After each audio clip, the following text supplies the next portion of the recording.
시청자 여러분 안녕하십니까? BTV 대구 뉴스입니다. 첫 소식입니다. 대구 남구 대명동에서 거액의 전세 사기 행각을 벌인 60대 남성에게 1심 법원이 중형을 선고했습니다.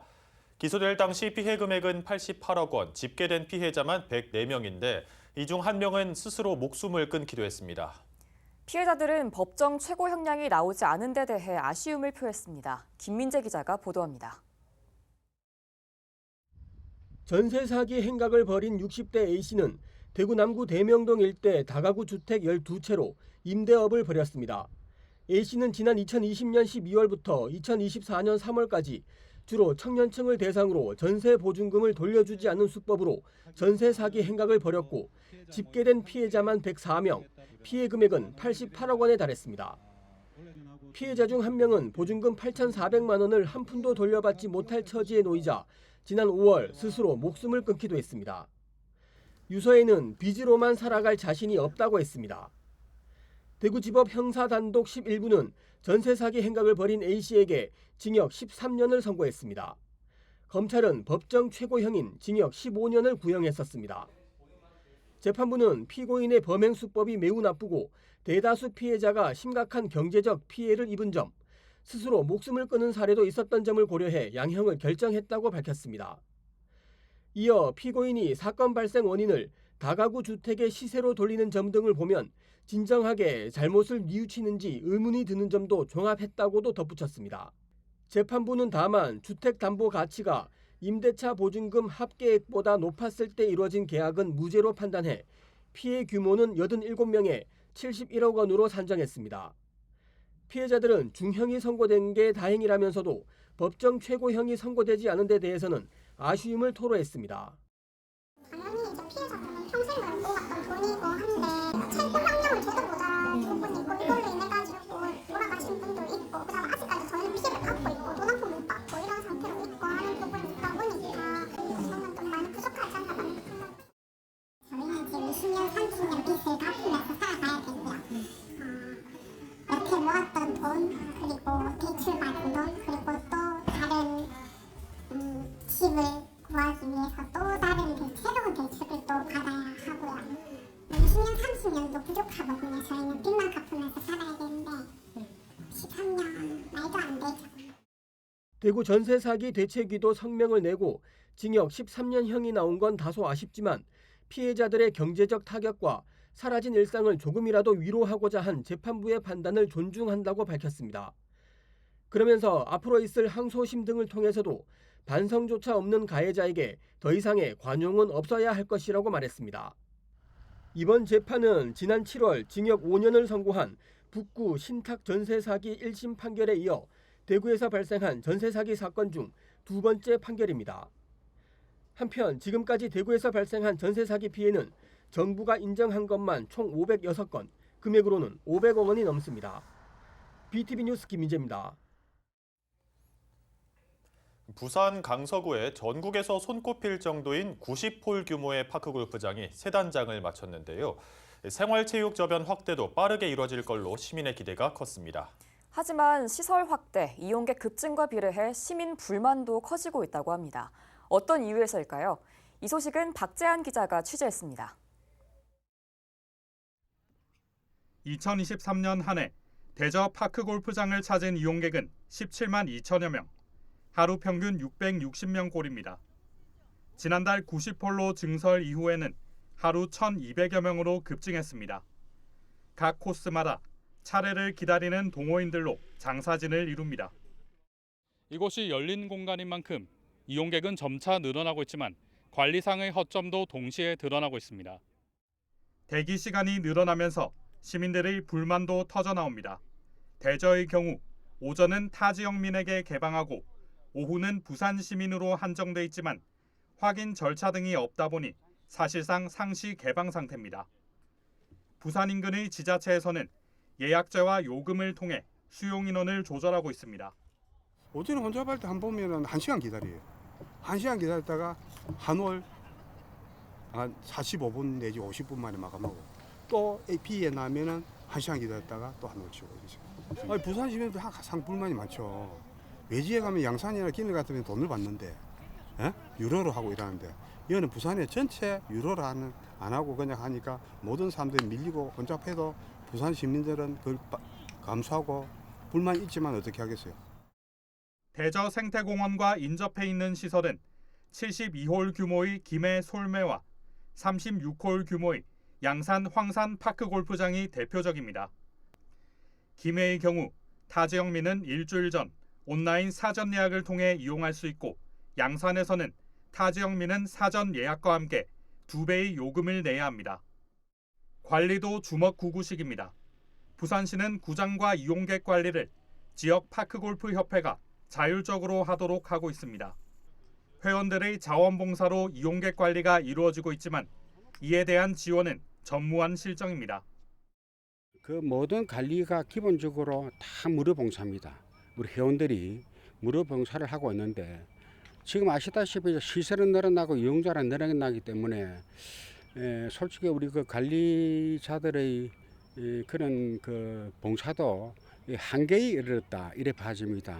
이게 현실적으로 실비 정도는 시에서 예산 마련이 돼 가지고 좀 지원이 돼야 될 그런 문제다 이렇게 생각이 됩니다. 이 문제는 체계적으로 외부 사람들을 어느 정도 막을 수 있는 그런 어떤 통제권을 가지고 같이 노력해야 될 문제라고 생각이 됩니다. 이용객이 급증하면서 안전사고도 빈번해지고 있습니다. 이를 예방하고 초보자들을 위한 연습장이나 교육장 등은 갖추질 못했습니다. 지금 이용자가 굉장히 많고 복잡하다 보니까 안전사고가 굉장히 많이 일어나고 있습니다. 주로 그 이제 초보자들이 그 안전사고를 많이 유발시키는데 그 이러한 문제를 해결하기 위해서는 지금 이렇게 많은 시설을 가지고 있으면서도 연습장 하나가 없습니다. 이 점은 우리가 부산시에서 꼭 지자체에서 꼭 이것은 빠른 시일 내에 해결이 돼야 될 문제고 우리 많은 또 파크인들이 또 바라고 있습니다. 시는 무료 시설인 만큼 단속이 어렵다는 입장입니다. 현재 파크골프장 시설 이용에 관한 용역을 추진하고 있다며 통합 예약 시스템 도입과 연습장 설치 등을 검토하기로 했습니다.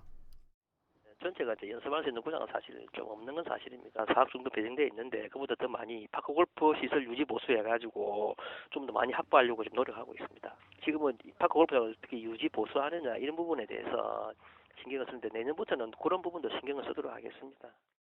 전국 지자체마다 파크골프장 짓기에 나서고 있는 가운데 늘어나는 시설과 이용객만큼 이를 유지해 나갈 수 있는 운영 기준 마련이 필요해 보입니다. BTV 뉴스 박찬입니다.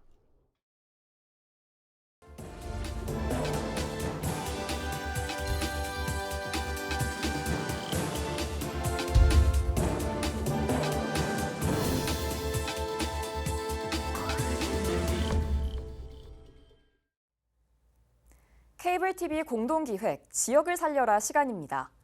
서울은 강남 북이 불균형하게 개발되면서 도심 곳곳의 편차가 심각한데요. 오늘은 준공업지대에서 팝업 스토어가 열리는 서울의 대표적인 이른바 핫플로 떠오른 성동구 성수동이 어떻게 바뀔 수 있었는지 알아봤습니다. 이재원 기자입니다. 국내 기업의 버추얼 캐릭터 지적재산권인 웨이드. 최근 싱글 앨범도 낸 디지털 아티스트 웨이드에 참신하고 기발한 디제잉을 즐길 수 있습니다. 국내 최고의 1인칭 슈팅 게임의 홀로그램이 눈앞에 펼쳐집니다. 게임 속 장면에서 튀어나오는 홀로그램의 QR코드를 인식하면 현실 세계의 상품이 기다립니다. 얼마 전 성수동에서 펼쳐진 크리에이티브 성수의 한 전시회입니다. 성수동에 입주한 문화창조 기업들의 기술과 문화예술이 만나는 자리로 기업은 자신들의 기술을 선보이고 시민들은 첨단 문화를 즐깁니다. 올해로 두 번째인 이번 축제에는 300여 곳의 문화창조 기업이 참여했고 내년에는 500곳의 기업이 참여할 예정입니다. 우리 크리에이티브 성수는 이처럼 성동구의 성수동의 현재를 가장 잘 보여주고 그리고 미래를 우리가 상상해 볼 수 있는 그런 자리이고 그 핵심은 문화창조 산업입니다. 성수동에 이런 스타트업 기업들이 대거 입주할 수 있었던 배경에는 지난 2010년 지정된 성수 IT 산업유통개발진흥지구 지구 단위 계획이 컸습니다. IT와 R&D 같은 첨단 업종이 들어올 경우 용적률을 최대 560%, 높이는 최대 84에서 120m까지 완화해줬기 때문입니다. 여기에 지난 5월에는 성수 1, 2가동 중공업지대 지구단위 계획도 마련되면서 첨단 산업 육성과 복합문화 플랫폼 조성에 활기를 띨 예정입니다.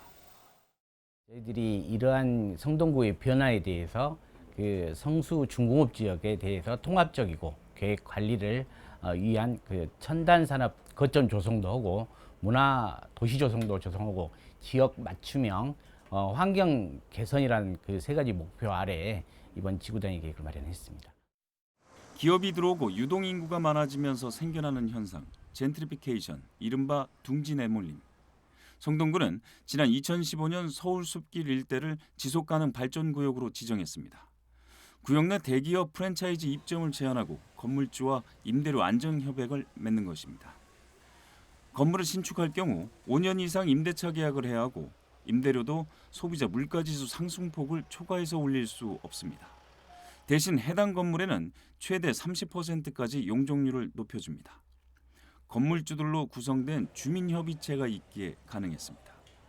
구는 지난해 성수동 전역을 지속가능 발전구역으로 확대 지정했습니다.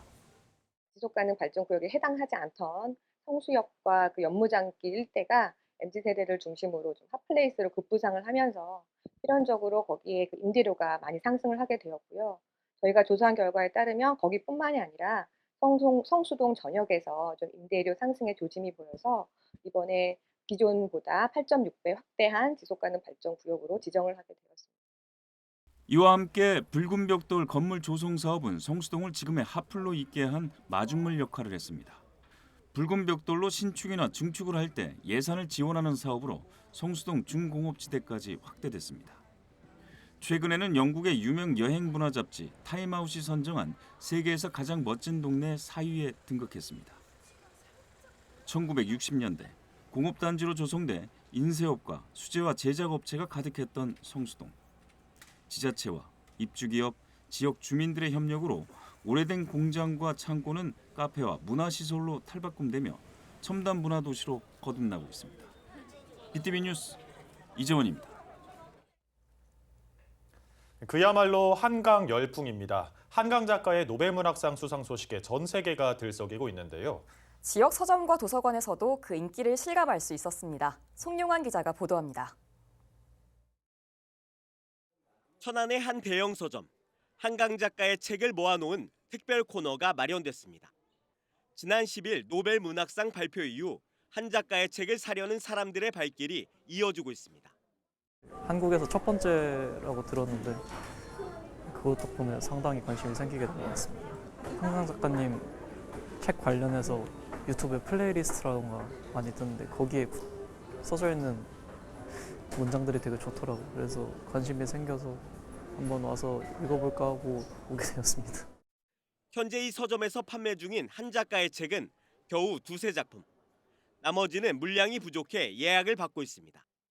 얼마 전에 서점에 있던 한 작가의 책이 일시적으로 모두 품절되기도 했습니다. 지역 도서관도 사정은 마찬가지입니다. 천안시 도서관은 한강 작가의 책 300여 권을 구비해뒀지만 지금은 모두 대출 중이라 단 한 권도 남아있지 않습니다. 이마저도 예약 대기 중인 경우가 많습니다. 노벨문학상 발표 이후에 도서관에 그 책을 빌리러 오시는 분들이 많이 늘어났고, 작은 도서관에는 좀 대출이 잘 안 되는데 작은 도서관에 책이 소장되어 있다는 걸 알고 도서관이 문 열기 전에 그 앞에서 줄 서는 풍경들이 좀 연출이 되기도 하고 그랬습니다.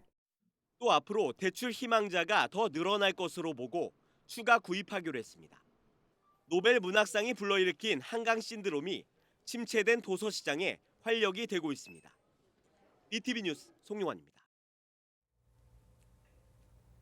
전국 최초 화석 전문 국립박물관인 달성화석박물관이 지난달 임시 개관 이후 3,000명이 넘는 관람객이 다녀간 것으로 집계됐습니다. 이번 정식 개관과 함께 화석 교육과 관광 중심 시설로 거듭날 것으로 기대됩니다. 천희열 기자가 취재했습니다. 달성 화석박물관은 지난달 임시 개관했습니다. 박물관 측은 임시 개관 기간 동안 어린이와 학생, 성인 단체 관람객에 한해 상설 전시실을 먼저 개방했습니다. 지난 23일 동안 달성 화석박물관을 다녀간 사전 관람객은 3,200명이 넘는 것으로 집계됐습니다. 하루에 많게는 200명 이상이 박물관을 찾기도 했는데 그만큼 화석에 대한 시민들의 관심이 반영된 것으로 풀이됩니다. 평소에 책에서 화석을 보긴 했는데 직접 이렇게 보고 배울 수 있어서 너무 좋은 것 같아요. 달성 화석박물관이 약 3주간의 사전 개관을 마무리하고 16일 정식으로 개관했습니다. 국내 최초의 화석 전문 국립박물관답게 많은 사람들의 관심 속에 문을 열게 됐습니다. 박물관은 국내외 화석과 암석 2만여 점, 보석 원석 1000여 점 등을 소장하고 있습니다. 공룡 발자국 화석과 해양 생물 화석, 스트로마톨라이트와 삼엽충 등 다양한 볼거리가 관람객의 호기심을 자극합니다. 상설 전시실과 화석 도서관, 교육 체험실과 다목적실 등 다양한 부대 시설도 편리하게 이용할 수 있습니다. 앞으로 이 공간이 다양한 프로그램 그리고 우리 어린아이들 여기 오시는 분들께서 정말 이 달성 화석박물관이 화석의 태동, 지구의 역사를 좀 볼 수 있고 오래 기억에 남는 그런 공간으로 자리매김할 수 있도록. 박물관은 최근 대구시 건축상에서 매력적인 건물 외관과 내부를 앞세워 최우수상을 수상하기도 했습니다. 화석이라는 콘텐츠와 수려한 건물 디자인을 갖춘 달성 화석박물관은 앞으로 화석 교육과 관광의 중심 시설로 거듭날 것으로 전망됩니다. BTV 뉴스 천혜열입니다.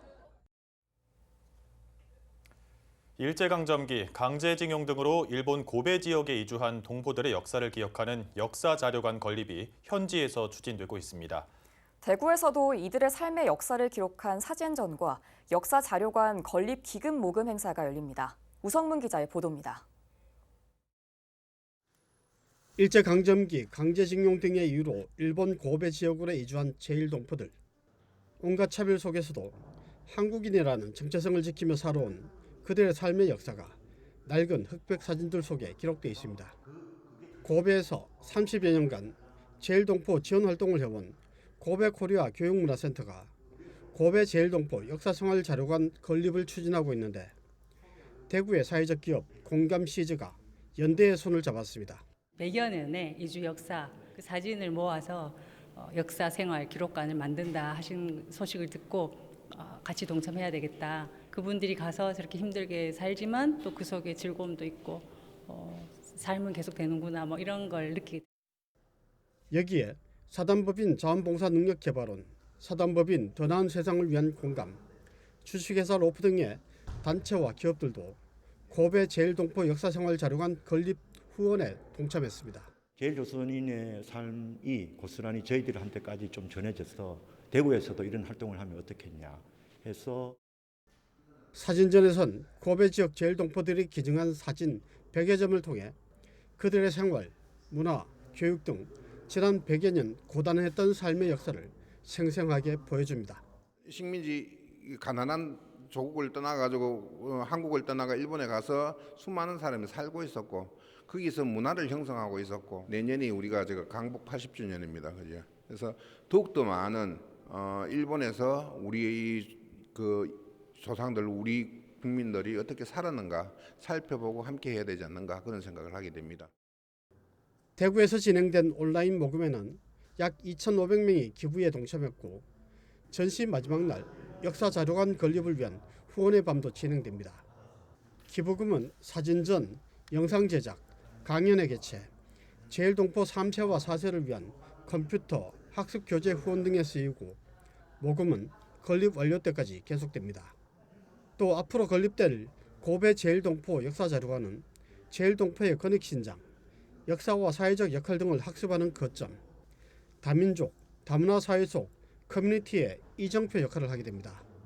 BTV 뉴스 우성문입니다.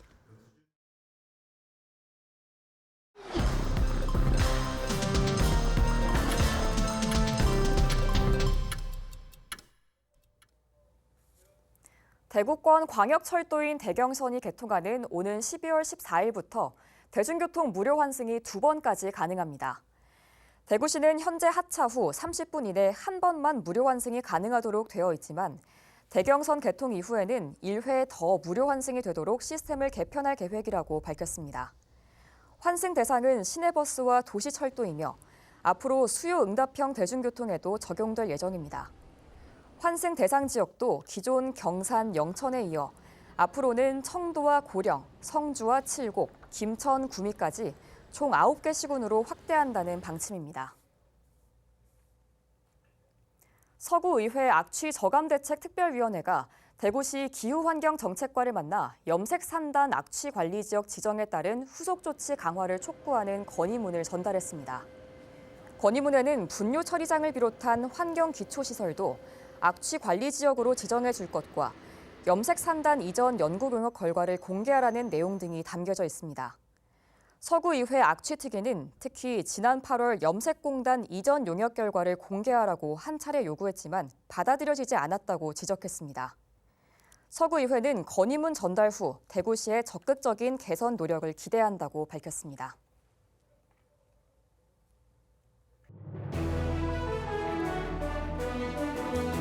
서구청이 대구에서는 처음으로 아동보호구역 7곳을 지정했습니다. 아동보호구역은 내당공원과 들마을공원 등 공원을 중심으로 지정됐으며 안내 표지판과 추가 CCTV를 설치할 예정입니다.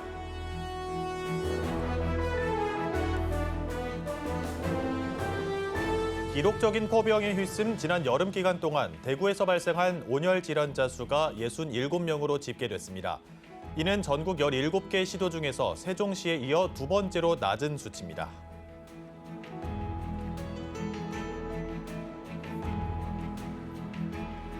대구 시민안전 테마파크가 오는 19일 오후 2시 야외 분수광장에서 가을 야외 음악회를 엽니다.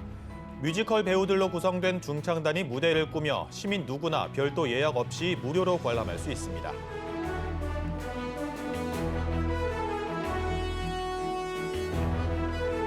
달서 디지털 체험센터가 다음 달 2일 초등학생 30명을 대상으로 입체 퍼즐 만들기 프로그램을 운영합니다.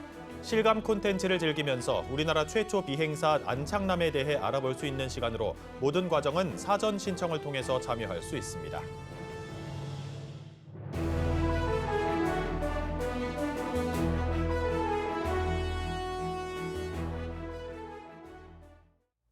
(4대에) 걸친 자이니치, 제1한국인의 순환과 사랑을 그린 드라마 파친코. 극중 주인공 선자가 겪은 고통에 전 세계인들이 함께 아파했었는데요. 같은 시대를 살아낸 제1동포들의 삶을 담은 사진전이 대구에서 열리고 있습니다. 일본 현지의 건립을 추진하고 있는 역사자료관 모금 후원 행사도 함께 열립니다. 잊혀지고 있는 과거를 한번 찾아가 보시는 것도 좋겠습니다. 저희는 시청자에게 힘이 되는 뉴스로 다시 찾아뵙겠습니다. 함께해 주신 여러분 감사합니다.